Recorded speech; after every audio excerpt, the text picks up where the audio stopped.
Hello, today we will guide you through how to change keyboard shortcut in Wispr Flow. If you want to make Wispr Flow feel more comfortable and efficient to use, updating the keyboard shortcut is a simple way to personalize the experience. In this walkthrough, we'll go through the process of changing the shortcut used for push-to-talk, so you can choose a key that feels natural and easy to reach during your workflow. To begin, open the Wispr Flow app on your computer. Make sure the app is fully visible so you can easily access its menu options and settings. If the app is already running, just bring it to the front of your screen.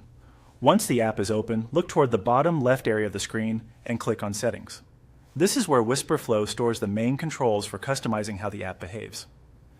Opening Settings is the first step to accessing your shortcut preferences. After that, stay within the General section and look for the Shortcut option. This area controls the keyboard command currently assigned in the app. If you're not seeing it right away, take a moment to scan the available settings carefully. The shortcut setting is usually grouped with other general app preferences. When you find the shortcut area, click on Change. This tells Wispr Flow that you want to update the current keyboard assignment rather than keep the existing one. Next, under the Push-to-Talk setting, click on Edit.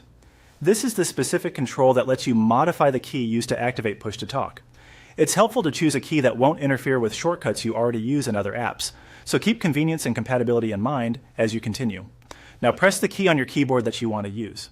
As you do this, Wispr Flow should capture that input and assign it as the new shortcut.